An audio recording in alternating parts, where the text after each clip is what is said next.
Hello and welcome to News Centre. With me, Parikshit Luthra. The Competition Commission of India's latest orders imposing a close to 2,500 crore penalty on Google could have long-term implications for big tech companies in India.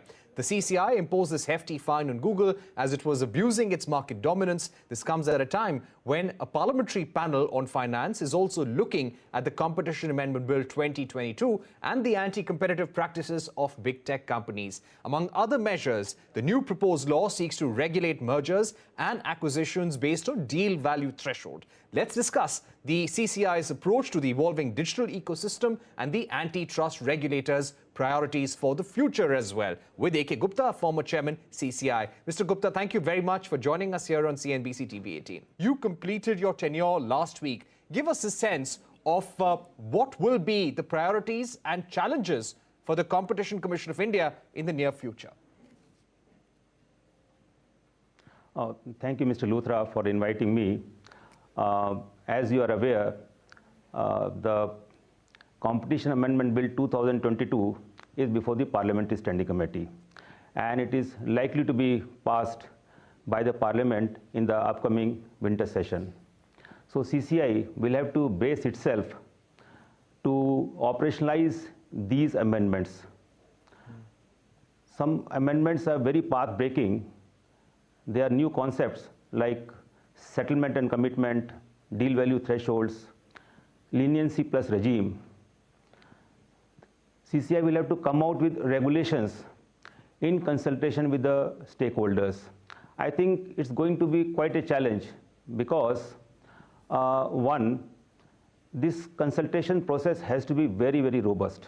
These are landmark amendments, and we need to inspire confidence in the stakeholders. And second, time frame will be very less between, say, passing of the bill and the notification thereof. So I feel that CCI hands are full and they have to get going, and the new incumbent will have to hit the ground running. We have also seen that some sections of the industry have raised questions about the ambiguous nature of DVT threshold regulations in the new bill. How would you address those concerns? I think this is a very good question. First of all, I don't see any ambiguity. Let's understand the rationale of the deal value threshold. At present, in the merger regime, we have got two criteria, assets and threshold. Now, you see, the digital economy is a different ballgame altogether. Here, the target entity may have no asset and very low turnover. So we are not able to capture some of the mergers in digital market due to these two factors. However, that target entity may command very significant market position due to certain intangibles like data, network effects, number of users or consumers, sellers, etc., depending upon the type of sector it is in. So that raises the valuation of the target entity very much. So in such cases, we would like to capture those mergers also. We would like to assess those mergers also. But you are right, industry has got concern, we know about it, and we would not like to assess those mergers which do not have appreciable adverse effect in India.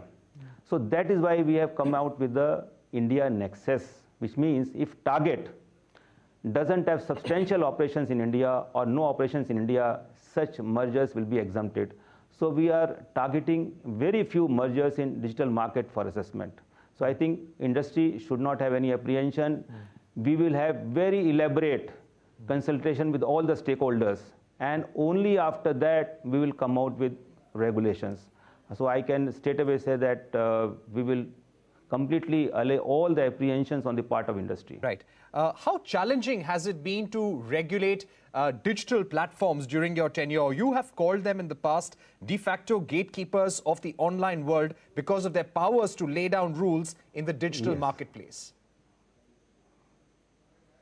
See, digital platforms with enduring market power have decisive influence on the online competition landscape. They control digital infrastructure, they have got power to set rules, determine terms of access, and that is why they act as gatekeepers.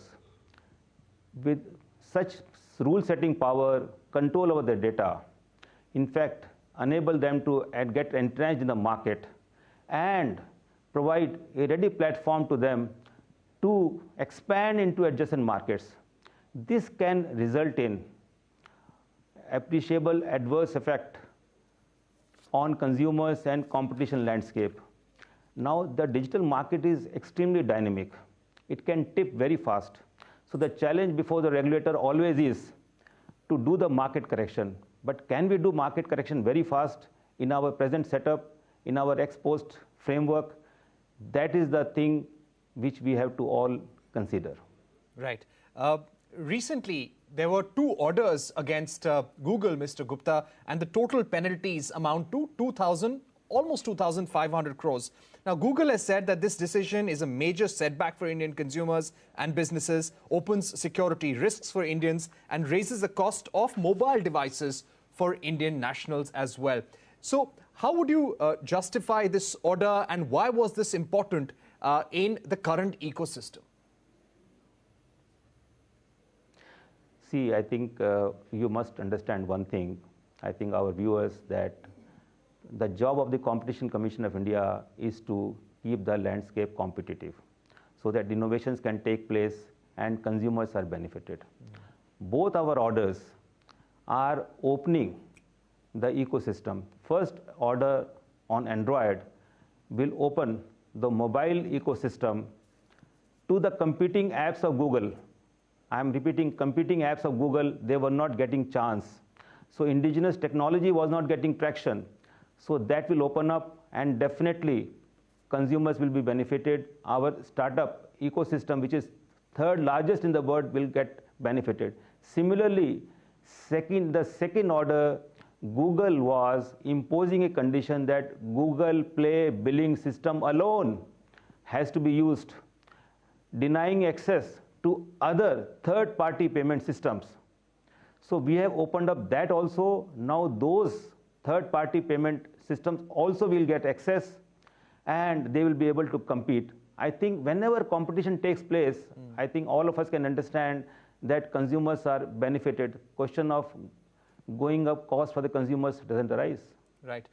Would you also say that these orders will have long-term implications for the big tech companies and the manner in which they operate in India, Mr. Gupta?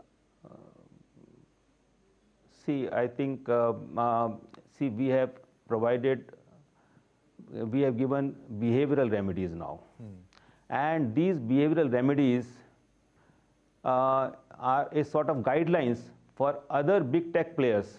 So if they are also indulging in similar behavior, then similar type of remedies can come in those cases also.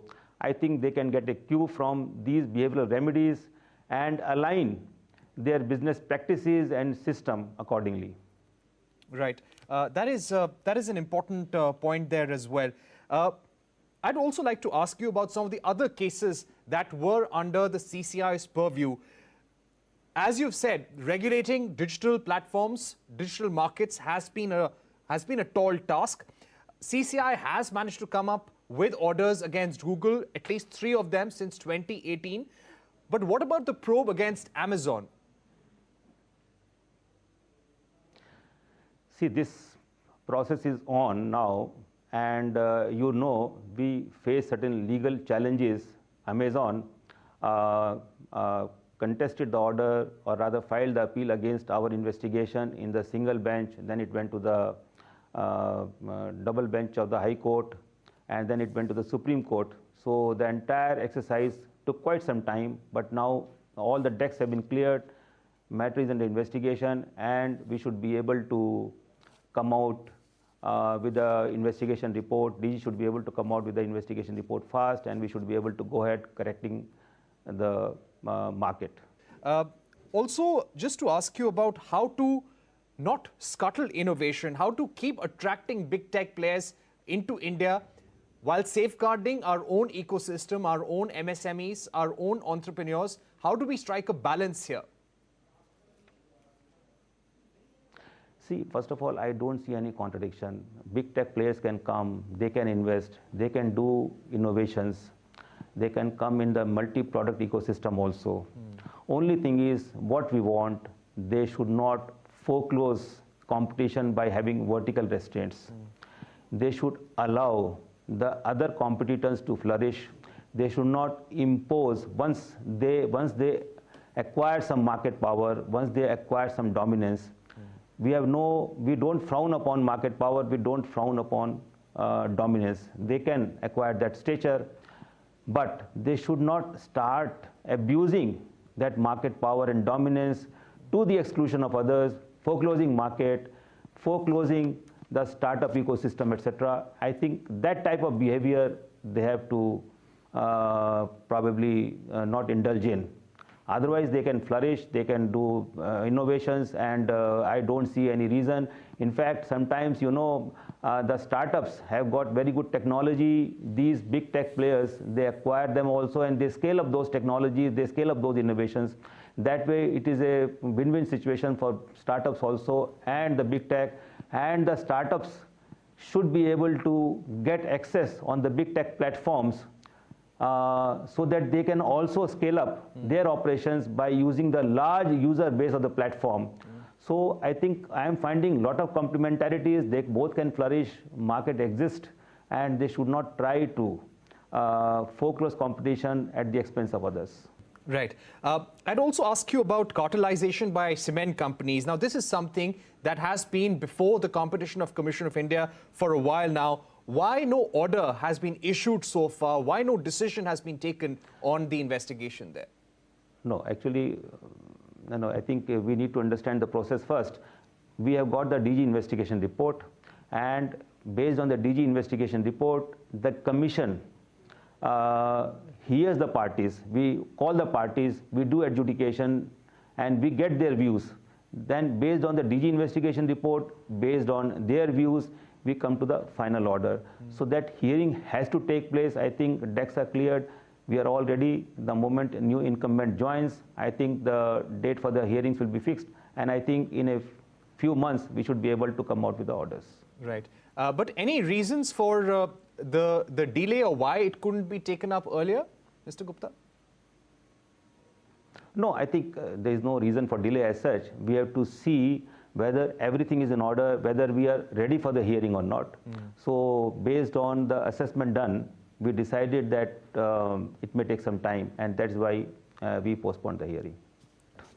Right. I'd also like to ask you about protracted litigation. We've also seen a low recovery rate when it comes to penalties imposed by the CCI. How do you propose to address these issues in the future? Okay, I think first of all, most of the penalties have either been set aside or they have been stayed. So recoverable amount is very low. That is one thing I want to say. Secondly, I think we should not focus too much on penalty part. We should focus more on market correction part. In most of the cases, market correction takes place not after issue of the order, but sometimes during the course of the proceedings itself. So that is more important for us, and that is why we are coming out with the commitment and settlement regime. In commitment and settlement regime, we should be able to come out with the faster market correction. Like in the commitment, if the parties come forward and offer commitment, the entire investigation, the entire adjudication can be avoided. If they come at a later stage after investigation and offer for settlement, at that point of time, even the entire adjudication can be avoided. So the emphasis has to be on faster market correction. Right. My final two questions. The parliamentary panel, which has been looking at anti-competitive practices of big tech companies, is also considering the possibility of a new law to regulate new age markets. So what do you feel about this idea? See, I hope you are hinting at the ex-ante regime. At present in the CCI, we are addressing concerns in the digital market through our anti-enforcement measures, which is in the ex post framework. And in the ex post framework, first misconduct takes place, then you have to gather evidence, you have to discern those evidence to arrive at the misconduct, establish liability, and come out with the order. Then this order is subject to judicial review. So it's a fairly long drawn process. So regulatory intervention is a fairly long drawn process. In the digital market, as I told, markets are dynamic, they tip very fast, we have to do faster market correction. So this delay in doing market correction may prove to be expensive and even futile also. That is why countries across jurisdictions, they are advocating that this ex post framework may not be enough. It needs to be supplemented with ex ante framework. And since we have the world's third largest startup ecosystem, we need to provide them level playing field, and that can happen if we supplement our ex post regime, which is at present, with the ex ante framework. And that is our domestic need. All right. My final question. The CCI has been passing orders against e-commerce companies as well, deep discounting, predatory pricing, anti-competitive practices in the e-commerce space as well. If we were to ask you about the biggest challenge here, what would that be? See, the biggest challenge will be like now digital ecosystem is evolving now and leading to market concentration. So that is going to be quite challenging and the area we need to watch out. And you know, in like, as I said, digital economy is quite different from traditional economy. In digital economy, you will always find there are, say, two players like Amazon, Flipkart, Ola, Uber, Swiggy, Zomato. But in traditional economies, you will have many players like you take cement companies, steel companies, etc. Because the structure of the market is like this. So the harm which can be caused by the anti-competitive agreements, say they are horizontal or vertical restraints, they get amplified in the digital economy. So we need to come out with a good framework to address competition concerns and do market correction very fast. This is going to be the biggest challenge. Right. Mr. Gupta, thank you very much for joining us here on CNBC TV18, telling us about some of the priorities that you had during your tenure and some of the priorities and challenges for the CCI in future as well. Thanks once again for being with us here on CNBC TV18.